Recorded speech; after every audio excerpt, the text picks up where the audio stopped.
Hello?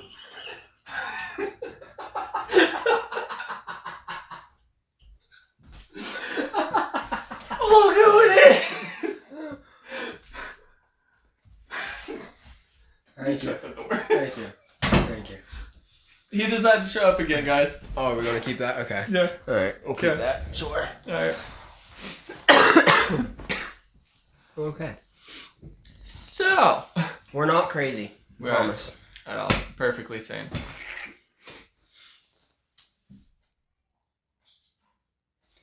Anyways. We went to another school.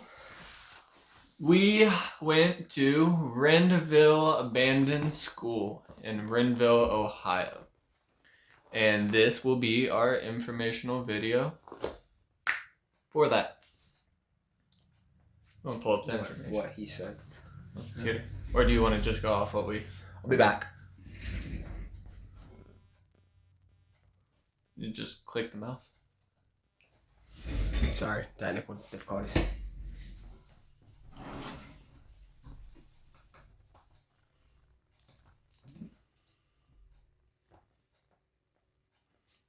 So, Rendville. Yeah. Yeah, Rendville, Ohio. I'll talk while he's over there Yeah, you do that. doing that. Might take me a while. So there's a lot of history behind this.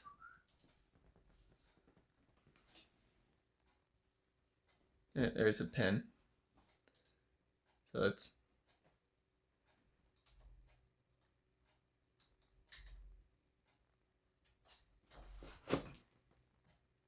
Oh god, they can see it.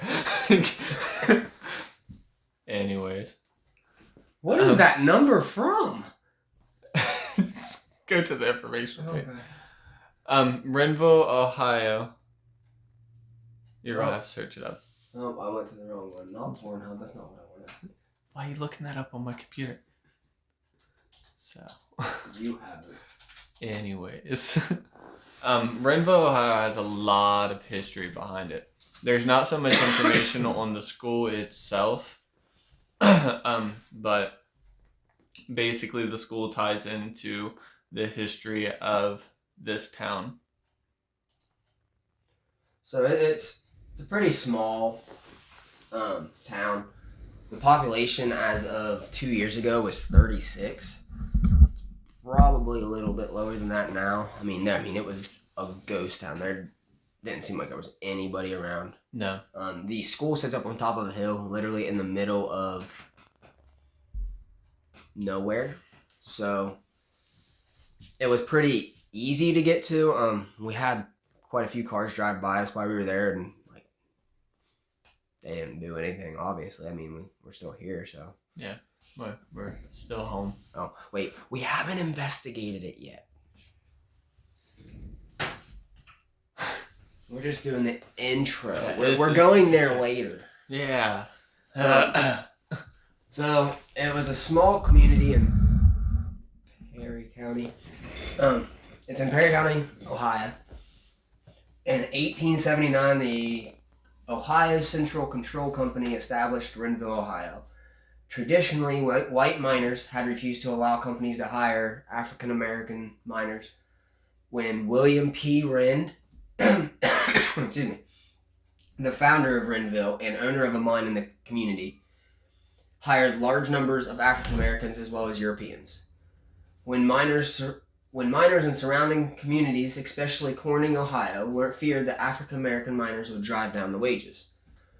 So basically, it was back in the 1800s. Obviously, the Civil War was just ending, so like a lot of that racial tension was still around. You're confused. Sorry. Right. So basically, back in this day, there was a bunch of mining companies around the area. The white miners didn't want them to hire African American miners because they believed it wasn't just African Americans; it was African Americans and Europeans. They believed that the wages would be dropped down if they hired people like that. So finally, I'm losing my train of thought. You take it from here.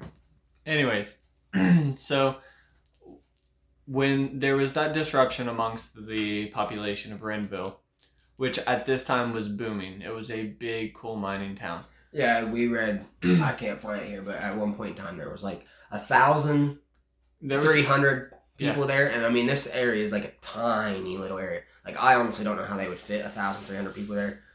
They did, I guess. One of the stats that I actually said is there was just, let alone 1,500 just white Americans there, not including all of the African Americans or Europeans that were living there at the time.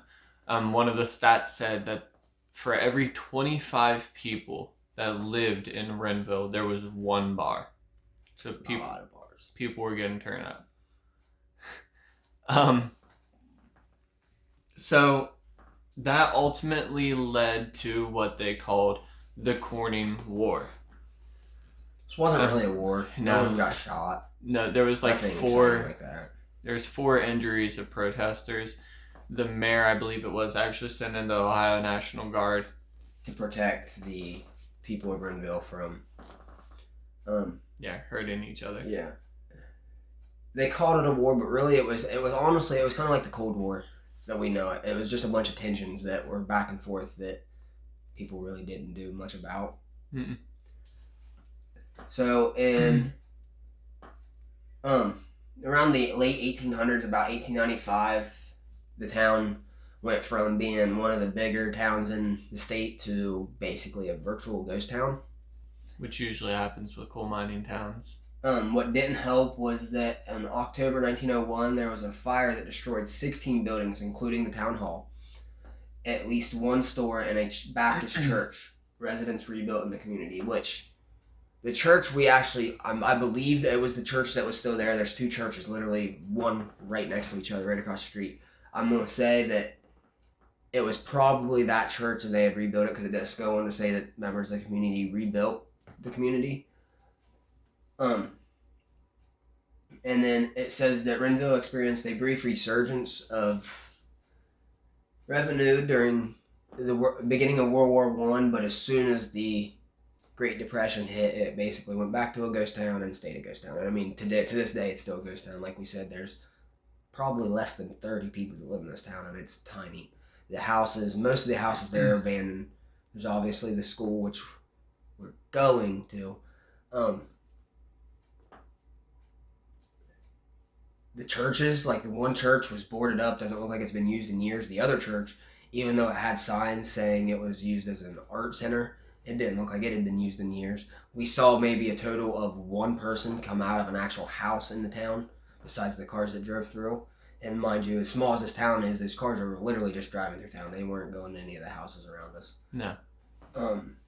Some cool little facts that came out while we were reading is Rendville, I believe it says,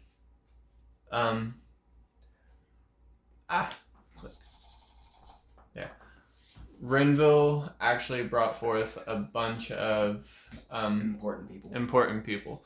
One of them being Richard L. Davis, a prominent labor organizer. Isaiah Tuppence, which was actually the first African American mayor in Ohio. Sophia Mitchell, the first African American woman mayor in Ohio. It brought forth Roberta Preston, which was actually the first African American woman postmaster in the whole United States of America. So if that just lets you guys know, like, how important that town was to some of the movements in the Civil War.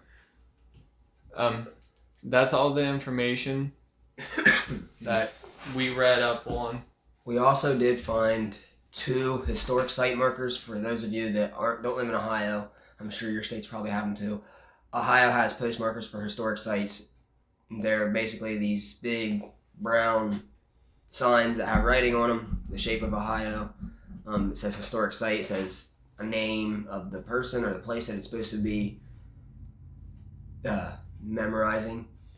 We found 2 of them. We did take pictures of those, so hopefully Ricky can put them up in the corners. If you guys want to read them, you can.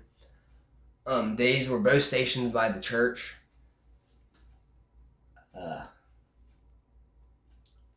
But besides all that stuff, like, we don't have much history on the school itself. I know it closed in, I'll tell you, 1 second. We believe it closed due to the fire. Also, it doesn't tell me when it was closed. No. But I can show you a picture. This is what it was supposed to look like in its heyday. It's black and white, so I apologize. Doesn't tell me when it was built either, but that's a picture of what the school was supposed to look like in its heyday. And trust me, it looks nothing like that now. No. At all. Like, if I could have gotten that bell tower, it'd been the coolest thing ever, but it would have been. Oh, I had a train of thought. Now I'm losing it. Anyways. Yeah, that's all the history that we came up on that. If anybody else has any history, like, we're both really big into history and everything like that. We'd appreciate you just letting us know if we missed out on anything. If you guys want to see the pictures and read our captions or even the little bit of posts that we make about it, follow us on Instagram. We'll be posting a lot of pictures there. Or also, I was talking to him today, we could also, if you guys wanted to, we could post all the pictures we take of each place in the third video for each place. So like at the end of the personal experiences, we could put it like a slideshow of all those pictures. If you guys wanted to see that, if not, like he said, follow us on Twitter or Instagram. We post pictures there all the time, sometimes even Facebook. Yeah. Just let us know in the comments. Now, the next thing that we're going to do is to prepare for our next video. We want to give you guys a choice. So we're going to show you guys pictures of 3 different places. That's more than 3. It's like 5. 5 different places. The one that gets the most reaction out of all of our viewers will be the next one that we explore. Now, if you want us to go to one school and another one gets picked, don't worry. We're probably going to try to get to all these schools eventually. It's just we want to have a priority. So see what you guys want more. If you guys want this one more, then obviously we're going to have a higher priority of getting to that one sooner. But eventually, we're going to get to as much as we can, especially the ones that we can get into. So the first school here is it's called Mount Zion School. It's on State Route 660. It was built in 1890. Does not have a date of when it was closed. It's in Jackson Township. The second school is Binghamton Liberty Township School. It was built in 1957, and it is on Van Fossen Road in Appleton, Ohio.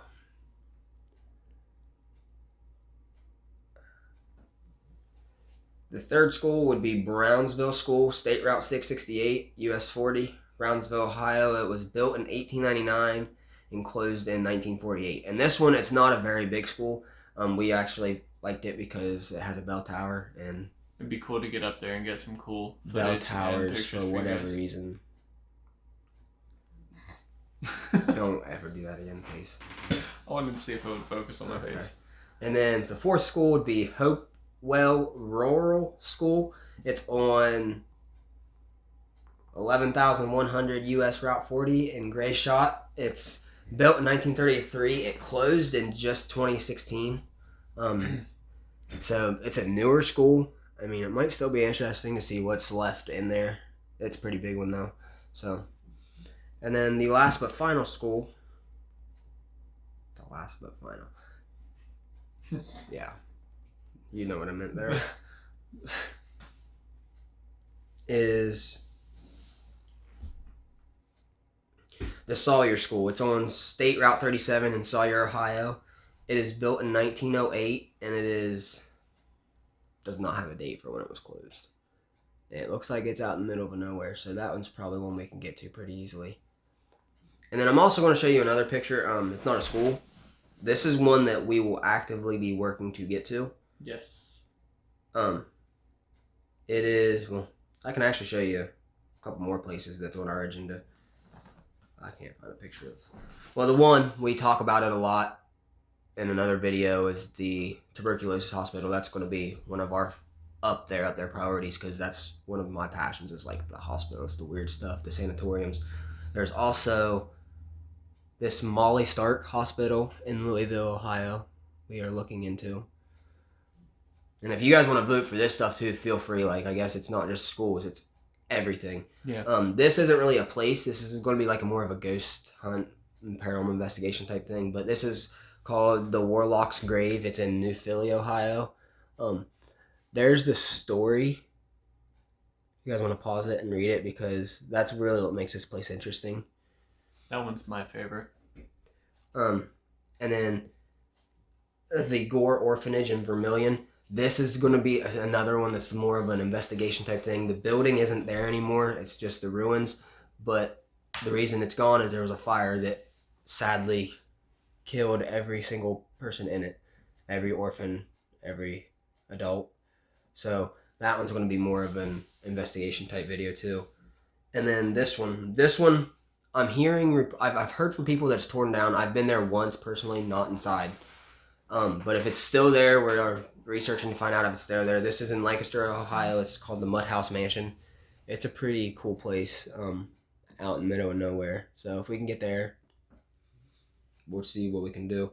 But that's all the places we have on our agenda right now. Like I said, my highest priority is the hospital, which I sadly don't have pictures of. But yeah. But anyways, guys, with that, we're going to close out our first ever intro video to our exploration. Let us know if you guys like this down below. What we're doing now with the intro videos, the Let's Explore videos, and then the outro videos, will hopefully get more content out to you guys. Plus, it will save us from just going over information. It helps not listen to this dude talk for the entire exploration video. Anyways, so with that, we're going to say bye. And remember, as always, like, subscribe, comment, and let's explore. Let's explore. Bye.